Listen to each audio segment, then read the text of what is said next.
सभी भाइयों और बहनों को मेरा दिल से राधे राधे। आप सभी का हमारे अपने YouTube चैनल ठकुरानी में स्वागत है। आप हमारे चैनल को सब्सक्राइब करें, कमेंट करें, लाइक करें, शेयर करें।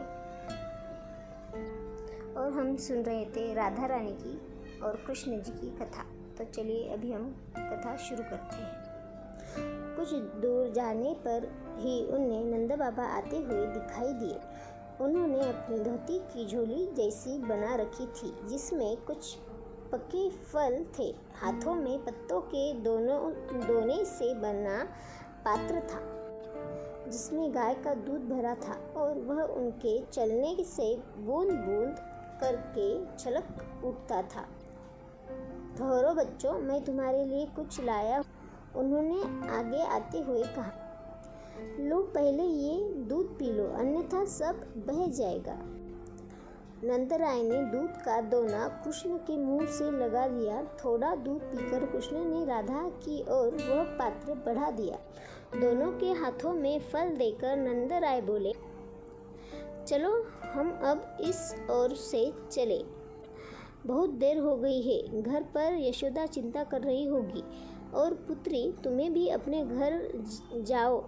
अब चलो, मैं तुम्हें तुम्हारे घर पहुंचा दूं। आप कान्हा को लेकर जाइए बाबा, मैं तो यही की हूँ, चलती हूँ। और देखते ही देखते वह वृक्षों के पीछे जाकर नेत्रों से ओझल हो गई। नंदराय कृष्ण को लेकर घर लौट गए। राधा जी के विवाह के संबंध में एक और भी कथा प्रचलित है, जो व्यवहारिकता के निकट प्रतीक होती है। राधा रानी की सगाई श्री कृष्ण से हो चुकी थी। उन दिनों बाल विवाह की प्रथा प्रचलित थी। धर्मानुसार कन्या का विवाह करके ही कन्यादान किया जाता था, और ऐसा तभी संभव था जब कन्या के युवा होने से पूर्व उसका विवाह कर दिया जाए।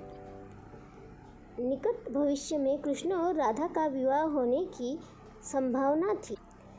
तब राजा वृषभानु की कुलदेवी की प्रेरणा से कुछ ग्रामीण वृद्ध स्त्रियों ने रानी कीर्ति देवी को समझाते हुए कहा, अपनी अकेली दुलारी पुत्री का विवाह कृष्ण से क्यों कर रही हो? इन दोनों बच्चों के जन्म से पूर्व ही दोनों के पिताओं ने इनका विवाह करने का वचन दे दिया था। इसलिए वचन वह तो हुआ, परंतु क्या तब राजा जी यह बात जानते थे कि कृष्ण बड़ा होकर ऐसी छिछोरी प्रकृति का निकलेगा? छिछोरी प्रकृति का? आप सब यह क्या कह रही हो?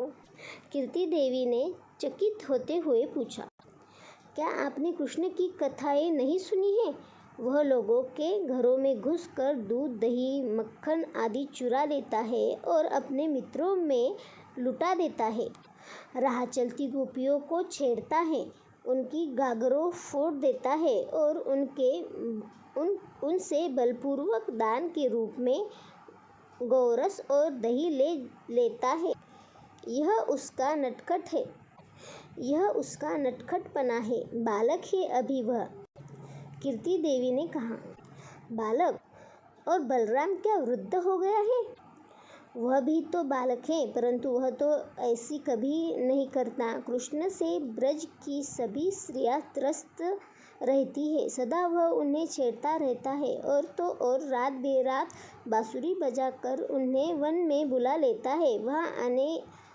वहाँ उनके साथ नाच गाना करता है। यह सब क्या किसी भले मनुष्य के लक्षण है?